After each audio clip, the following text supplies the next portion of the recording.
bonds of blood are meaningless. And the only bond of any importance is the bond of Iman. And as we're lowered down in our grave, our brothers and our sisters are the brothers and sisters of Iman. Those are the people that you will be raised up with as a family. It's not the people that you might have been directly related to by blood, and yet there was no Iman to bind you. Because the blood bonds are earthly. Just as we came from the earth, we go back to the earth. But the bonds of Iman are eternal.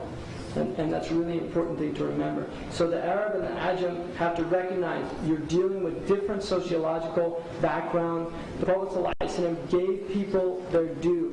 He did not treat the Bedouin like he treated the Hadari Arabs, because he recognized they had a different sociological makeup. They grew up in a different environment.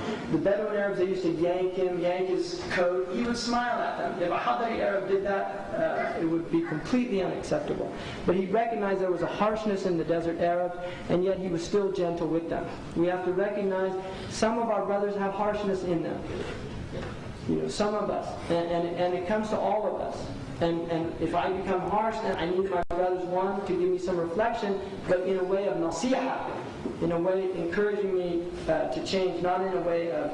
And one of the things you often find in masjid is the raising of voices, the fighting, and this is one of the signs of the end of time. Rafa' aswat bil masajid, raising the voices in the masjid, the commentary, by differences.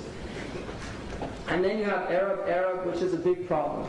And we need to get out of the stereotypical attacks on all Palestinians are like that, Egyptians are all like that, Yemenis are, like this stereotypical. There's always truth in stereotypes. But if it becomes the way in which you look at people, you do not allow for the possibility of seeing the Salihin from that people. And Sidi Ahmed Zarruq said, every group of people has bad qualities. And if you meet a man from that people who is free of those bad qualities, know that you're with a Salih. And the point is that you want to seek out the Salihin.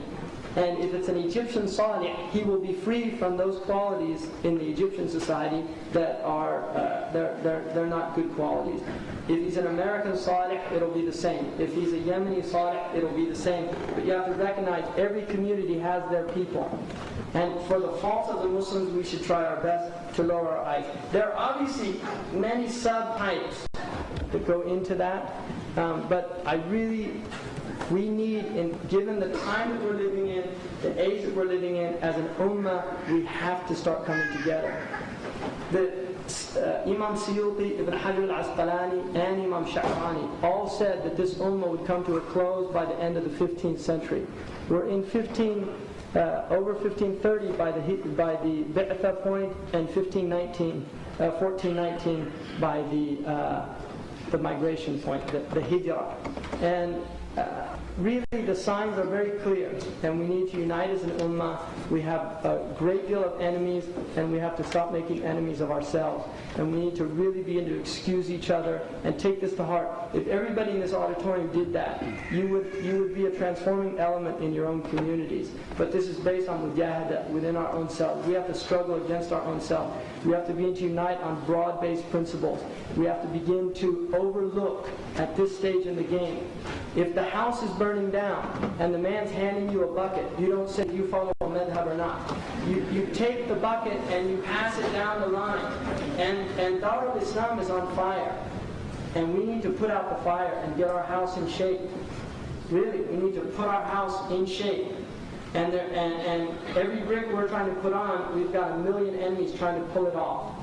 Right? So we need to work together instead of each other, taking the brick of another and throwing it down. And recognizing that Islam is a universal tradition.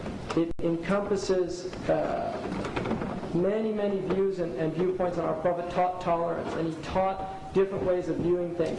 And the other thing that I would say is, in many ways the West is being given to us.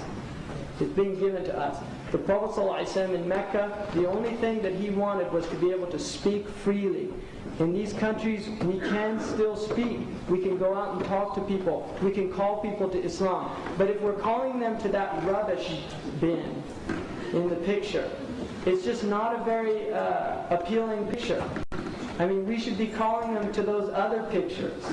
The straight and narrow, the the beautiful natural fitra nature of Islam.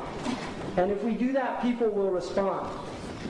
So my plea to myself and to all of us is really as individuals to make a commitment. The Prophet ﷺ said, if the Dajjal comes now, I will protect you. But if I'm gone and he comes, each one of you must protect himself.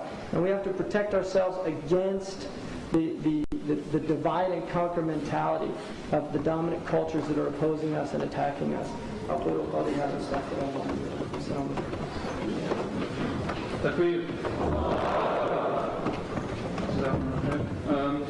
Okay, inshallah, we'll be breaking for Salat al-Maghrib, which I think the time starts about 9:15, if I'm correct. We have somebody who would like to take Shahada, I believe. With Hamza? Yeah?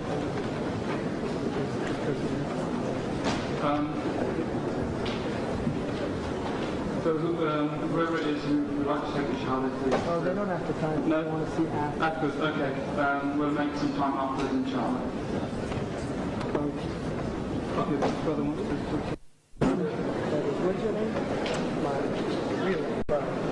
My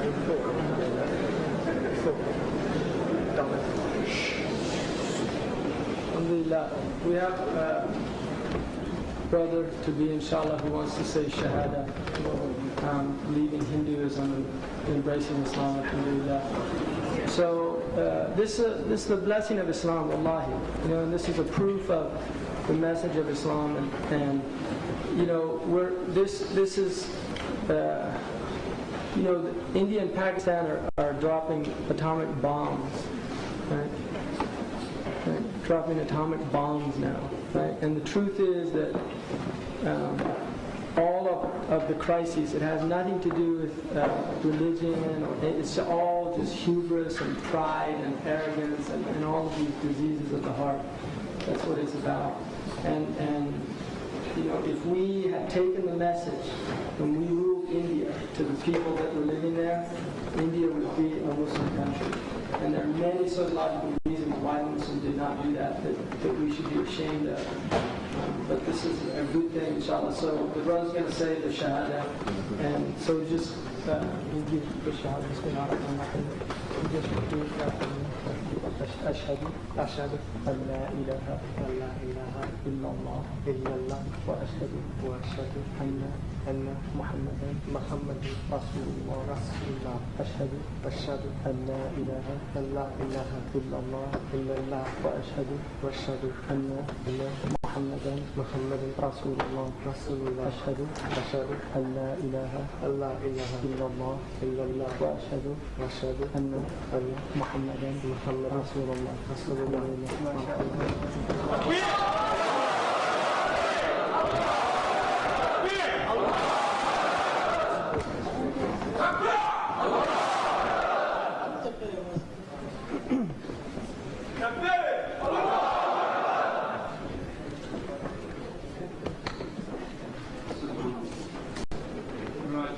Okay, we'll take a break for just a couple of things before we do. The brother's room for prayer is room 10, which is just through these doors. Okay, and for the sisters it's room 11, which is just on my right hand side, next to room 10. Also, the Kalam magazine is on sale, which is special price for £1. And there's food as well, which is makes you donation.